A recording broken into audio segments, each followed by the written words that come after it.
आज ना एक बहुत ही मजेदार रेस होने वाली है। पर ये कोई एथलीटों की रेस नहीं है, नहीं। ये एक साइंस एक्सपेरिमेंट है, एक असली मुकाबला। तो सवाल एकदम सिंपल है। दो एक जैसी गोलियां, एक गर्म पानी में, दूसरी ठंडे में। कौन पहले घुलेगा?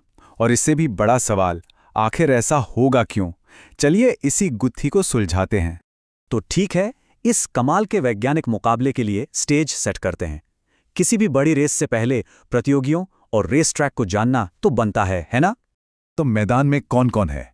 हमारे दो प्रतियोगी, बिल्कुल एक जैसी दो फिजी टैबलेट्स। और इनके रेस ट्रैक, एक कप में गर्म पानी और दूसरे में एकदम ठंडा।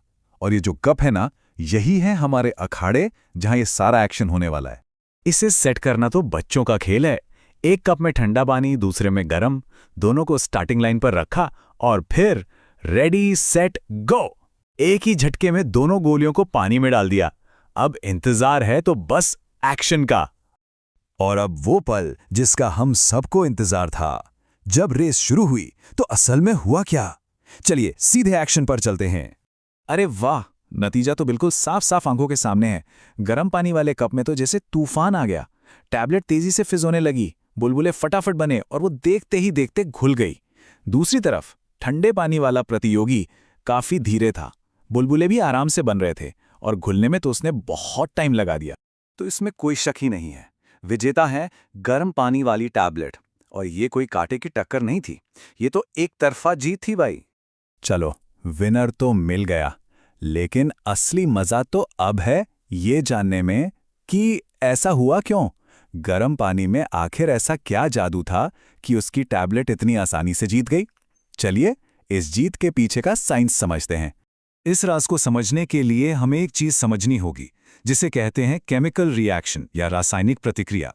सीधे शब्दों में कहें तो जब कोई चीज बदलकर कुछ नया बन जाती है, जैसे यहां हमारी टैबलेट घुलकर गैस बन रही थी, तो बस उसी को केमिकल रिएक्शन कहते हैं। तो इस पूरी रेस की स्पीड का राज क्या है? जवाब है सिर्फ एक शब्द में, एनर्जी, यानी ऊर्जा। यही है असली गेम चेंजर। अब जरा सोचिए कि पानी छोटे छोटे कणों मतलब पार्टिकल्स से बना है। गर्म पानी में इन पार्टिकल्स के पास होती है ढेर सारी एनर्जी। वो एकदम फुल स्पीड में भागते हैं, एक दूसरे से टकराते रहते हैं, बिल्कुल पार्टी चल रही हो जैसे। और ठंडे पानी में बेचारे सुस्त हैं, एकदम धीरे धीरे घूम रहे हैं, कोई जोश ही नहीं है। तो मुद्दे की बात यह है, जब तापमान ज्यादा होता है तो पार्टिकल्स में ज्यादा एनर्जी होती है, और ज्यादा एनर्जी का मतलब है ज्यादा हलचल, ज्यादा टकराव, और इसीलिए रिएक्शन भी बहुत तेजी से होता है। यही था हमारे विनर का सीक्रेट। अब ये जो कमाल का साइंस हमने सीखा, ये सिर्फ लैब के कप तक ही सीमित नहीं है। सच तो ये है कि ये रेस हम हर रोज अपने आसपास देखते हैं। चलिए कप से बाहर निकलकर अपनी रसोई और रोज की जिंदगी में झांकते हैं। एक बार ये बात समझ आ जाए तो फिर ये हर जगह दिखने लगती है। सब्जी जल्दी पकानी हो, गर्म पानी से चिकनाई साफ करनी हो, या फिर दवा को गर्म दूध में जल्दी घोलना हो, हर जगह एक ही साइंस काम कर रहा है। ज्यादा तापमान मतलब ज्यादा एनर्जी, और ज्यादा एनर्जी मतलब ज्यादा स्पीड। और ये सारा आइडिया एक छठी क्लास के स्टूडेंट के एक्सपेरिमेंट से आया था। उनका ये अनुभव हमें बताता है कि साइंस कितना मज़ेदार हो सकता है। ये सिर्फ किताबों में नहीं है, बल्कि हमारे आसपास के छोटे छोटे एक्सपेरिमेंट्स में छिपा है। और हाँ, एक असली साइंटिस्ट की तरह उनकी जिज्ञासा यहीं खत्म नहीं हुई। अब वो ये देखना चाहते हैं कि गुनगुने पानी और रूम टेम्परेचर वाले पानी में क्या होता है, क्योंकि एक सच्चा साइंटिस्ट हमेशा पूछता है, इसके बाद क्या?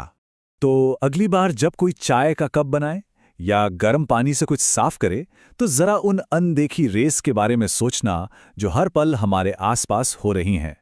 ऐसी और कितनी अदृश्य दौड़ें हैं जिन्हें अब हम साइंस की नज़रों से देख सकते हैं।